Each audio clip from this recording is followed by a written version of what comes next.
পুরো টিম মিলে আজকে গেছিলাম মুসাফর সি বিচে। তো প্রথমে এখানে যে একটা কী বলে এটাকে, লঞ্চ ঘাট আছে। তো চিন্তা করলাম এখান থেকে ঘুরে যাই আগে। সবাই মিলে এখানেই চলে আসলাম। বাইক থেকে নেমে যে যার মতো চলে যাচ্ছে লঞ্চ ঘাটের দিকে। আমিও নামলাম, নেমে গেলাম ওই লঞ্চ ঘাটের দিকে। হচ্ছে আমার পিলিয়ন হিমেল। তো ওকে জিজ্ঞাসা করলাম যাবে কিনা, ও বলতেছে আচ্ছা ঠিক চলেন ঘুরে আসি। তাহলে আজকে সারাদিন ঘোরার জন্যই বের হয়েছি, দেখি কোথায় কোথায় ঘুরতে পারি। তো সবাই মিলে আজকে যেখানেই যাই একসাথে একটু মজা করব।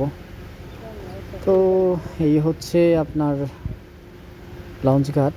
এখান থেকে ওই যে দেখা যায় চর, এই চরে যাওয়ার জন্য লঞ্চ অথবা ট্রলার, নৌকা যেটাই বলেন, এখানে আসা এগুলা থামে, যাত্রী নামায় এবং কি যাত্রী ওঠে।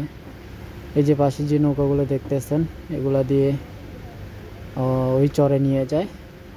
তো আমরা চিন্তা করলাম আসলে সারাদিন যেহেতু সময় আছে, মুসাফর তো যাবই, আগে মুসাফরের যে লঞ্চ ঘাটটা আছে সেটাকে দেখে নিই।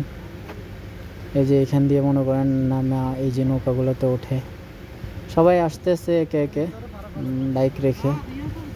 আমরা দেখতেছি ঘুরে ঘুরে। আসলে যে সময়টাতে গেছি এই সময়টাতে ভাটার সময়, জোয়ারের সময় পানি নাকি আরও অনেক উপরে থাকে। তো আসলে জোয়ারের দৃশ্যটা হয়তো বা দেখা হলো না। এখন দেখি এখান থেকে কোথায় যাওয়া যায়। এই যে রাকিব দুর্বল, আর আসছে হচ্ছে বিলাই। এই দেখেন বিলাইয়ের মতো কি করে, এর নামও রাকিব, দুজনেই রাকিব। সবাই আসলে ছবি ওঠানোর জন্য প্রস্তুতি নিচ্ছে। তো ঠিক আছে, দেখা হচ্ছে পরবর্তী ভিডিওতে।